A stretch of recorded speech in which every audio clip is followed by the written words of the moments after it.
Hello, welcome to Board Games with Niramas. I'm Joseph, I'm here with Racco, and today we're going to talk about our top 10 card games. This list was very hard to make. I will start by saying that. I had some real issues with this one, because what is a card game, and when does a card game become a board game, and can a card game have a board? Can a board game that has a lot of cards be a card game?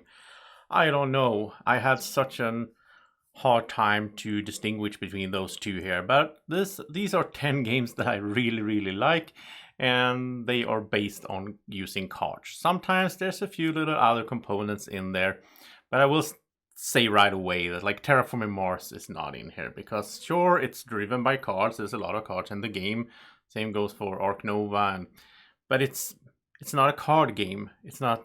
I don't feel like I'm playing a card game. Seventh Continent is the same thing. It's based on cards, but you're using the cards as a board, basically, and I don't feel like a card game in it. So, yeah, it was hard, but let's just get going with number 10. So, in the 10 slot here is a game I haven't played that much in a while. It's Hero Realms. Hero Realms is a deck building game. It's a card game where you are starting off with just a few cards, and then you're sort of buying new cards into your deck, and every time you shuffle the deck, you will get those new cards in there, and you're trying to find combinations, which is really fun in this game, with synergies between cards and cards that click together. So it could say something like, well, if I play this card, I will do like 2 damage. But if I also played another red card on my turn, then I get 4 extra damage, and so on. You're trying to take out your opponent. This is mainly a 2-player game where you're fighting back and forth and trying to do enough damage to your opponent to take them out before they take out you out. It's pretty quick, and you can also heal your hero that you have. But as you can see in this video here, and you can also play it cooperatively together with your friends, and then you can be, I think, 4 or 5 even. I think you can, yeah, I think I played this 5-handed, where you're trying together to, in a campaign, in a storyline, beat different bosses or scenarios, and this is really cool. I really enjoy this part of it. I like it as a 2-player game, back and forth as well, but it's like 2 different games basically in that box. Well, this is with expansions. So with the expansions, they bring this to sort of, it's a campaign game, but it's also, it's mainly the mechanics are the same. That's the same. And in Hero Realms, you have these like different characters. So you could be like the mage, or you could be the archer, and so on. In the storyline, though, in the campaign, it's really cool how they with just cards, basically, and with just a little bit of story text in the rulebook, they can create different scenarios, and it can really feel like a story is moving forward. You're meeting these different bosses and so on. I'm really impressed with the design on this one. I think this is one of the most beautiful games that I know. If I ever make a list of my favorite artwork, I love the artwork in Hero Realms. And this is the sequel to Star Realms, which was the first big hit, I think, in the series, and a lot of people played Star Realms. And for some reason, I like space games, but for some reason I just prefer Hero Realms to Star Realms. I never got stuck with Star Realms. I played it a bunch, especially the base game, but I haven't played all the expansions for that one. Really enjoy Hero Realms, can really recommend it, and this one is a true card game, so no question there. Now let's head to my number 9.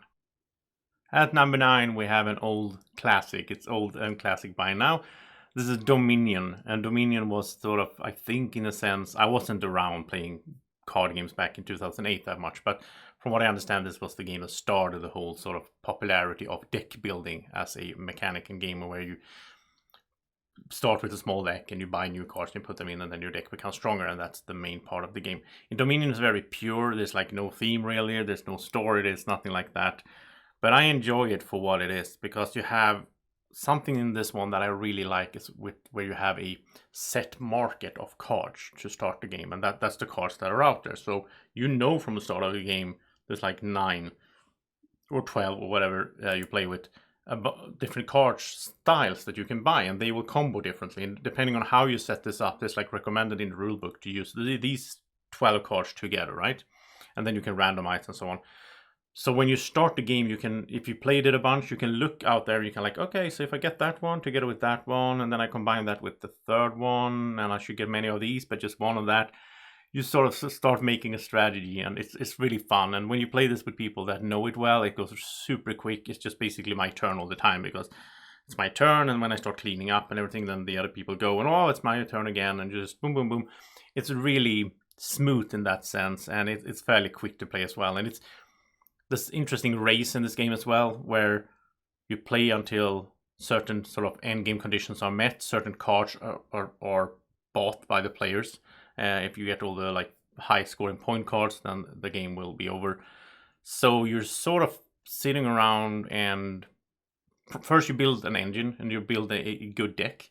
But then at some point, someone will start buying point cards, and the point cards are worthless in your deck because they just clog them up. They don't do anything, but you need to get them in order to win. And as soon as someone starts that race, so to speak, then the race is on, and everyone will start having to keep up with that player, because it's a little bit hard to catch up in this game if someone gets in the lead, I guess. But yeah, I really enjoy it. This is one I want to play on like 4 people that knows it, and really enjoy Dominion. And Dominion is, of course, the base of a lot of other games that I really like. So it had to be on the list. Still haven't made a video of it. I am planning to do so. I have it at home. It's sleeved and ready, and I'm planning to play it with Draco and make a video. Even though it's like 13 years old, I still want to have a video of it on the channel because I like it so much. So it's coming.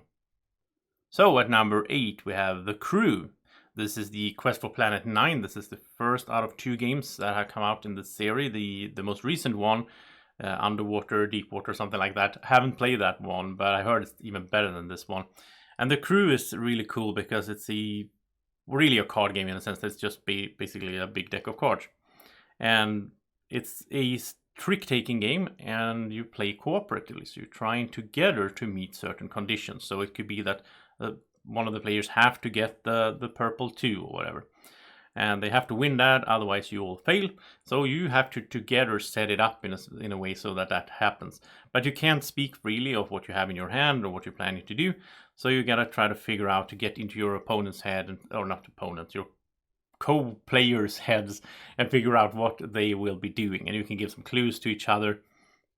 Really, really fun game. I really enjoyed The Crew a lot with my friends. I think this is my favorite trick-taking game. I'm not a big fan of those games otherwise. I think they're, meh, I don't know. Played, of course, a lot of, with a deck of cards back in the days. Played a lot of trick-taking games before I got into the whole board gaming scene. But yeah, The Crew is cool, and I really look forward to playing the new one as well. So it had to be on the list, and it's my number 8. And at number 7, and it's a bit weird because I'm sitting in front of myself, but if you had asked me, I don't know, what, 2-3 years ago, this would have been number 1 on the list. It was my number 1 totally like 3 years ago.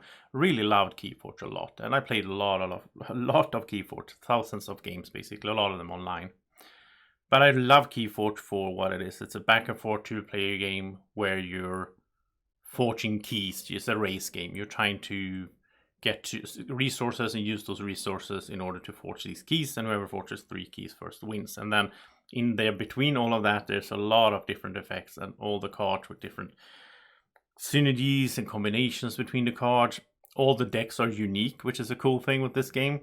So you buy a deck and you don't change up the deck, because that's something I should mention as well. On this list, there's not going to be sort of focused like some people might think on like trading card games or collectible card games. That's not really my type of games where I have to build the deck before I start playing. I like deck building, where I build the deck during the gameplay, where I start off with a small deck and then build. In Keyforge, you start off with a set deck. You have your cards, you cycle through it maybe once or twice, but you have those cards in the deck, and you sort of learn your deck. You play it, and you'll get to know it, and you know what combos are in there, and you're trying to look for them. And it's more of a discovering. I like playing this game sealed, where you just open a deck and you start playing against another player that also just opened their deck. And then I love it because at least a year or 2 years ago, I was really good at this game, and I was really into like knowing all the cards that could be in there, and knowing the combos and know what combos to look for, what my opponent was about to do. It's really competitive the way I play this, and I played like a Swedish online league that I actually did really good in, and where every week I was like, sitting around preparing for a game, like looking at their decks. What could they be playing? What could I play? How will they work together against each other? What are my weaknesses of my deck? What's the weaknesses of my opponent deck? Yeah, I'm usually not a competitive gamer in a sense, or at least not, the average game night. But with Keyforge, I really got into that, and I really had a good time. But I actually felt like I got a little bit, not bored with the game in a sense, but I got bored with just playing online with the whole pandemic and everything. I think if the pandemic didn't happen, or when it's over and I can, if there's going to be like chances for me to play this physically in like store championships and all that, I would love to do that. I still like Keyforge a lot. The base structure and how you play Keyforge is so good. The way you use 3 different sort of factions or houses in your deck, and how you basically on your turn you choose one house, and then you can play all the cards from your hand that are from that house, but you can also activate all the cards that you have out on the board already that are from the same house. And that restriction and how that works and how you plan ahead, it's so good. It's so much fun with Keyforge. Again, just wished I could play it more physically, because online, I don't like playing card games online in a sense, because I want to have the cards in my hand. I love shuffling decks, feeling the cards, looking at them, planning, playing them. It's, it is what it is these days. I'm happy that we can play a lot of games online. I'm not going to complain about that. But for me, Keyforge will always be in my heart as something special, and I hope I can get back to it in a sense. Now, I can play it solo though. They have released solo versions of this, like print and play scenarios where you can play against the bot, and that works really great as well. It really feels like playing Keyforge for real. So really enjoy that, and I am planning to do another playthrough video coming soon as well, with the second out of those solo sets they released. I already did one, but which is the video here actually, just realized. But yeah, really like Keyforge, and that's my number 7. Breathe in. Look into these eyes. Subscribe to the channel. Now, exhale. And next up here is Aeon's End. This is a game that I heard about for I don't know, like 2 years or whatever, from when it came out until I actually played it. And I heard a lot about it in like solo communities and solo forums and so on. People talked about Aeon's End being so good. And I checked it out and I was like, yeah, it looks interesting. Again, it is a deck building game, and it has this fixed market. It has built on the Dominion system. And I like that. So instead of having the river market like you do in Hero Realms, for example. So yeah, I really, really enjoyed Aeon's End right away when I started playing it. I played through the whole legacy game solo. I played through multiple of the different sets. There's multiple sets of this, like standalone games, and then there's expansions as well. There's so much content for this game now. And the base of this game is interesting because it is a deck builder, but it has some really cool twists on deck building. The main thing being that when you discard cards, you choose in which order you put them in your discard pile. And then instead of shuffling your discard pile when it's time to draw cards and you don't have any deck anymore, you will just flip your discard pile over. So you can control in which order the card comes in your next go through of the deck, which is very interesting. And it also makes this maybe a bit more meaty and thinky than a lot of other deck builders, where you just, I'll buy this card, we'll put it in, I'll discard my hand, I will see what comes up, we'll see how it works out. In this one, so I said this is not just a deck builder, it's also, well, most of the time when I say deck building, I mean deck building and hand management together, but I usually just say deck building. In this one, there's maybe more hand management than there are in, let's say, Dominion. In Dominion, you mostly just play your whole hand and do whatever you can do. In this one, there's a lot of like, well, in which order are you going to do things, and how are you going to discard your cards, and how are you going to set it up so that you get good turns later on. It's also very cool. This is a cooperative game if you play with multiple people. And then you don't really, there's not a standard turn order. When it's my turn, then it's Draco's turn, and then the boss will go, because you're playing against the boss. And depending on which boss you're playing against, and which cards you have in the market, and which hero you are, you get a lot of different combinations. But the turn order is not just around the table, it's a random draw from a deck.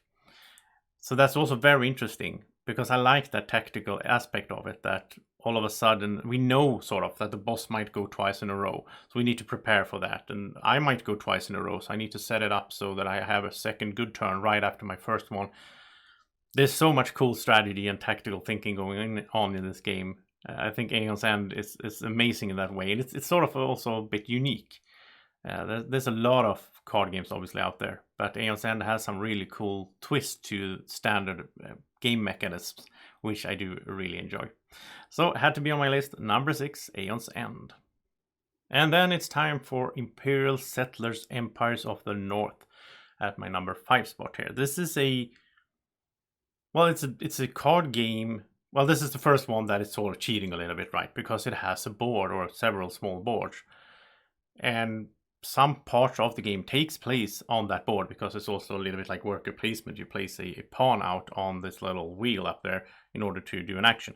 But it is mostly a card game, and this feels really like a card game to me because you have, in this one, you don't build a deck or anything like that. You have your deck. So if you're playing like the Vikings, then you have the Viking deck. But then you need to find the synergies and combos in that deck, and depending on which order you draw the cards, which will be random, you have to tactically adapt to that and try to form your strategies and make the best use of the cards you have. There's a lot of hand management in this one, though. It's a lot about what cards should I play in which order, and do I have the resources I need to pay for them. When you play the cards, a lot of them will stay out on the board. And so then you activate the cards out there. So it's very different in that sense from, let's say, Keyforge. Well, Keyforge has that as well, but this game has it, I don't know the percentage, but most of your cards are not one-time use. Most of your cards are staying out there, and then they sort of build up a engine of producing resources, using the resources to convert them into victory points or do different good effects for you. And the combination of that so this is a tableau builder, as it's called. You're building a tableau of cards in front of you, right? And then when you start using those cards and the way you use them in different combinations, it's really fun. And they are very, very asymmetric different factions as well. So if you get this game, you have a lot to discover. Like, you're sort of, first time you're playing, like the Romans or whatever, they're in an expansion. But let's say the first time you're playing them, you're trying to like find out, how should I play these? And in a way, it's a little bit scripted. There is like sort of an optimal way, or maybe two, I don't know, few ways to play a certain faction the best way. I'm usually not a big fan of that, but I really enjoy it in this one because I really like that discovery. And in that sense, it actually reminds me of Keyforge when you get a new deck for Keyforge and you're trying to like find how to play it the best way. And Imperial Settlers Empires of the North also has an amazing artwork, very cutesy artwork. If you have played Imperial Settlers, which was the first game in this sort of line of games, then you would recognize a lot from it. Very cute and very like humorous artwork, and it's very like well produced. It's easy to get into, easy to understand what everything is doing. There's a lot of keywords and things and so on, but you start off like there's different complexity with the different factions. You can start off with the easier ones to get into the game. And I should also say that this is a solo play ready, so you can play this game solo as well. And it works very well as a solo game also, so I do appreciate that when I get to play some good card games in solo mode. Yeah, so Imperial Settlers of the North, really enjoy it. My number 4 is sort of multiple games. Well, it's Legendary Encounters, which is sort of a system, a bunch of games that share the same mechanisms and the same system structure. This is the Alien game, and this is an old video, which you can also see here in how the quality is. And this is a cooperative game where you are sort of playing through a movie or a TV series and so on, where you're, so like in Alien, you can play through Alien or Aliens or Alien 3 and so on. And in, say, the X-Files, which is also a good version, then you play through like a season of the TV show. And so the cards you will encounter, the challenges you will face, the enemies you will face, and so on, you will really recognize that. I know also in Firefly, I actually played Firefly, Legendary Encounters Firefly, before I watched the Firefly TV show. But then when I watched it, I was like, oh yeah, now this happens. That was in that. So it really captures the movie or the TV show very well. And I mean, Predator is also a really good one, where you have all the characters, you have all the things happening, and what you need to do in each scenario makes sense with whatever you're playing. So that is a really cool system. The game is a deck building game, and it has an interesting thing. I like the solo, but when I play solo, I play two-handed because it has something really cool, and it's called Coordinate, where you can, on another player's turn, you can help them out by playing a card that has the Coordinate keyword. because then you will sort of give them a virtual copy of that card. And that is very important because it also has the system similar to Hero Realms, where a certain card you play triggers off another card if they have like the same set or suit or whatever, right? So that's why it could be important for me to, on your turn, play a coordinate card, so that, and I play coordinate and I have like the green symbol, the sign symbol, whatever, then that could trigger other effects on your cards. Really interesting. And it also makes it so that if you play this, like even on 4 players, you're always sort of in the game. I mean, it's a cooperative game, so you are engaged and interested in what's happening anyway, but it's nice how you can do actions and affect some other player's turn. I really enjoy that. But the base structure is pretty simple. You have like attack values and you have purchasing power or money. And so you build up your deck as you go, and you're trying to form your deck based on those different suits so that you will get good synergies between your cards and good combos. And it's very thematic. It's extremely thematic. Like in this alien game, I mean, all the different games have special things that are unique to them. But like in this one, the alien, you can get like a face hugger card. And then that will go into your discard pile and you shuffle it in. If it ever comes up again, it's a chest burster and you die. So before that happens, someone needs to help you, or you yourself need to spend damage sort of symbols on your cards in order to kill it. That is so cool how they mix the game mechanisms together with the theme. I love when they do that, and they do it a lot in this. And if you play the X-Files game, then you have these like doubt cards. So like you're doubting, is there, is the truth out there? Are there really aliens? So it's so cool with those doubt cards. And then if you're playing like Mulder, then he has his belief card. Yeah, it's really cool. So I really love this series. Sadly, I don't own any of these games anymore. I had a few of them, but I don't know. I had to sell them at some point. But I really think I should pick up the Alien game again in my collection, and especially since I heard there's also an expansion where you can play Prometheus, which is the movie there that I really like, actually. I know a lot of people didn't like those sequel Alien movies, but I really am a huge fan. I watch them over and over. Yeah, so really hoping to get my hands on this soon again and play it, and maybe even do a new playthrough on the channel as well. And at number 3, we have Seven Wonders Duel, which, first of all, if you've been following the channel, if you watch my top 100 games of all time list just a month ago, you might recognize that this was number 2 on that list, all time, all games, right? So why isn't it higher than number 3? Well, this is a super good game, and it's number 3, so it's not bad in any way. But it's also one that I almost didn't put on the list. I felt like, is this a card game? I mean, obviously, it's a card game. You use cards, but does it feel like a card game? Because you never really have cards in your hand. There is no hand, and you don't play them out. But you play them out from the sort of pyramid of, you draft them from the board. And then the cards are giving you resources or doing effects for you. It feels like a card game, but it's different from maybe like the other ones I just mentioned, right? Where you have whole cards in your hand and you play them. Instead, you have this open display out there. Well, I guess you have the Conspire card with the Agora expansion and so on. And then again, you also have a little board, right? Some of the game takes place on that little board with the Parliament and the military track, but it is a card game, and it is on the list. I don't need to make more excuses here. I really love this game. Seven Wonders Duel is it's a 2-player game, back and forth, different ways to win, lots of different strategies and ways to adapt and to what your opponent is doing and trying to block them. And such a good game. I love this game so much. There's very few times I would turn down a game of this, especially with the 2 expansions. I really want to play this with Pantheon and Agora, the 2 expansions. That really adds a lot. Pantheon is more cards, more of these gods that you can recruit, sort of, or worship, I guess, in order to get benefits. And then Agora has this board here with the Senate, where you get like trying to get like a area control, have control over different parts of the Senate. But the main structure of drafting cards from out the board, I want to see this in more games. I love this. Like you have this like pyramid of cards. Some of them, like every other row, you are face down, so you don't know what they are. It's just such a good system. Really like Seven Wonders Duel system. It's a way better game than Seven Wonders in my book these days. and I prefer playing this before any Seven Wonders adaptation. So yeah, Seven Wonders Duel is my number 3. Now let's head to number 2.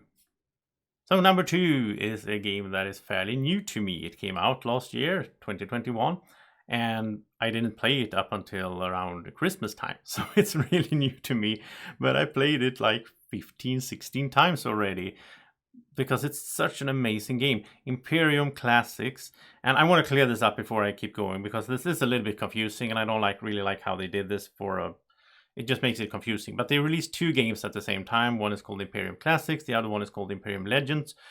They are the same game, but they are standalone games. So you can buy one of them or both of them. If you buy both of them, you can combine them, which I recommend you do because each game holds 8 different civilizations, and the classics hold like real historical classics, and the legends hold like more like legendary, like Arthurians or so on. Anyway, that's the preamble, but the gameplay in this one is so good. I only played this solo, which is also saying something for my number 2 card game, because I don't know, I want to play it on 2. I want to try it on 2, but I haven't gotten around to do that yet. But it's such a good solo game that I don't really need it to be anything else for me. There's so much to play here. Again, 8 different, I have both the boxes, that's 16 different civilizations. And when you play in solo, you are playing one civilization, and the civilizations are very asymmetrical. They're very different how you play them. Reminds me a little bit of Imperial Settlers, Empires of the North in that sense, that you're discovering how to play your deck, right? This is also, though, a deck building game, so you're building your deck as well as having a bunch of starting cards in it. And all the different civilizations have a different style that also fits them thematically with historic or legendary historic accuracy. It's really cool how, I'm really impressed how the designers here, Nigel Buckle and David Turchi, how they made it so, like, for example, the Vikings. I mean, I know a lot about Vikings. I studied Vikings in school and so on, coming from Sweden, and I always been fascinated about Vikings. But I always liked the real Vikings, in a sense, more than the Norse mythology Vikings, like in the Marvel, when you have Thor and Odin being some kind of superhero styles. It's okay, but I always preferred it when, the classics mythology historical thing, right? And it's interesting in this one because they actually went back and looked at real history parts. So the Vikings, for example, feels like the Vikings thematically, and also the mechanisms of how you play the Vikings fit the Vikings. It's so cool. Like, most of the civilizations in this game, you start off as a barbaric nation or barbaric civilization, and then as you play and as you cycle through your deck, which is also very cool mechanisms in this one, when you cycle through your deck, you also get to add cards from your nation deck into your deck, so your deck becomes stronger. When you've done this a few times, then you become an empire with most civilizations. And then as an empire, you get access to stronger cards, and you can start developing and getting access to even stronger cards that you have to sort of pay for getting. Then you can't play your barbaric cards anymore. Also a very cool system, how you switch like that. But what I was going to say is the Vikings, they never became an empire historically. So they never do in the game. They are always barbaric. And one cool mechanism in this game, there's so many of them. One really cool thing, a little minor thing, but it really works well in this game, is that instead of like trashing cards like you do in a lot of deck building games and so on, you can remove cards from your deck to thin it out. You want to color your deck so that you have good cards in it, right? In this one, you can put them into history, as it's called. You put them away. They still score you points at the end of the game, but they are not in your deck, so they don't clog up your deck anymore. Like in the situation where you become an empire and then you cannot play your barbaric cards anymore, then you want to put them into history. And just that is very thematic. Just calling it that, I feel it's very thematic when I play it, because like, yeah, this person, he was out here, the great leader of the civilization, but then he went into history as the years passed. And with the Vikings, you have Eric the Red, who discovered Vinland, which was, America, basically, way before Columbus. And so he actually, you play, when you get him into your hand, that's, he's in your starting deck, I think, if I remember correctly. When you play him, you also have to play the region called Scandinavia. And then you abandon Scandinavia, which is just putting it in your discard pile, and you put Eric into history. but then you get to discover Vinland.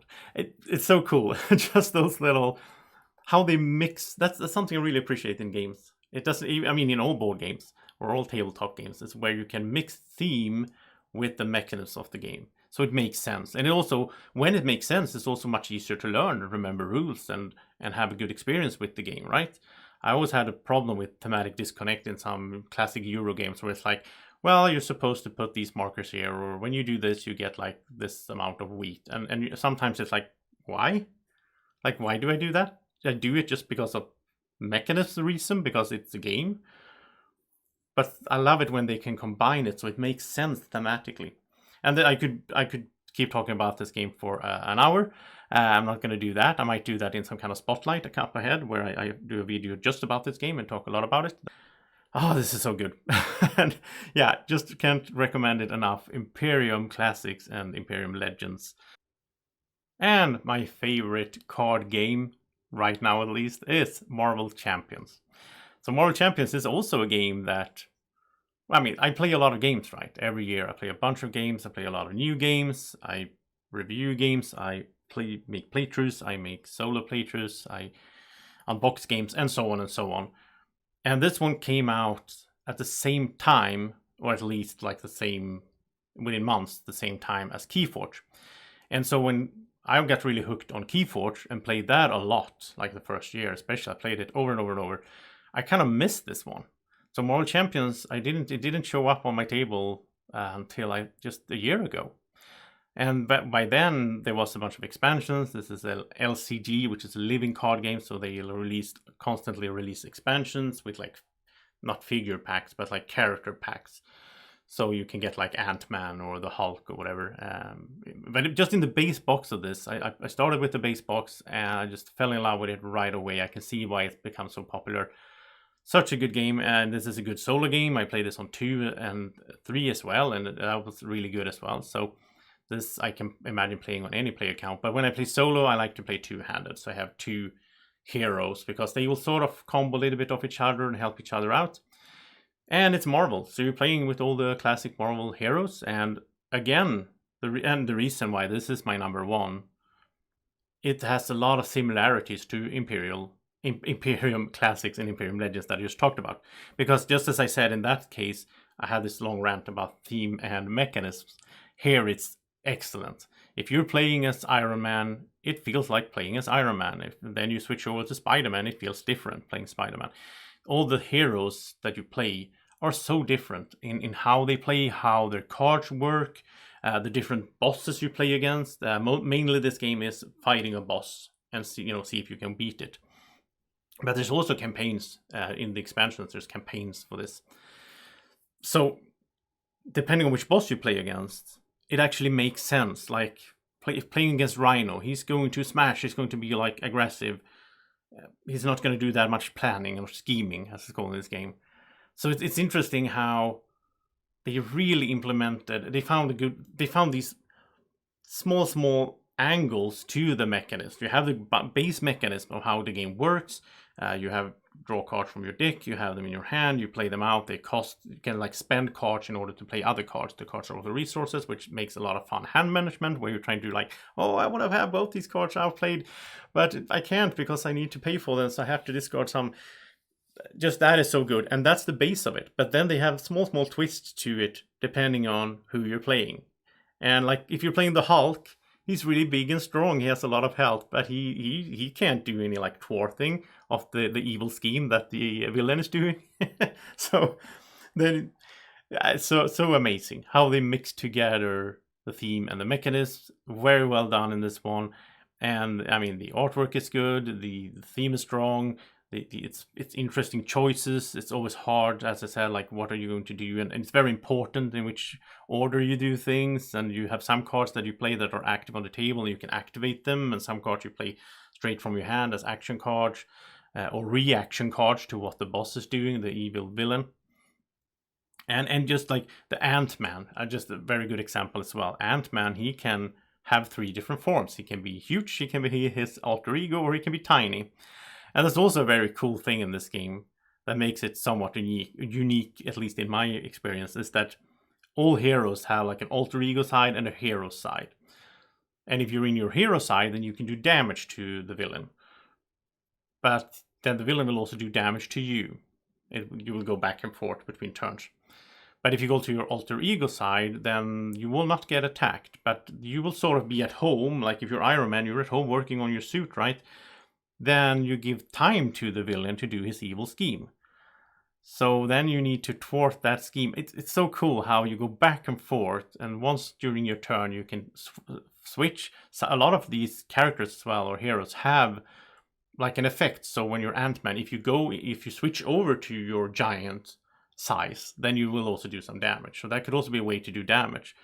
But then after a while, there's Draco. After a while, you might need to go back to alter ego and heal up.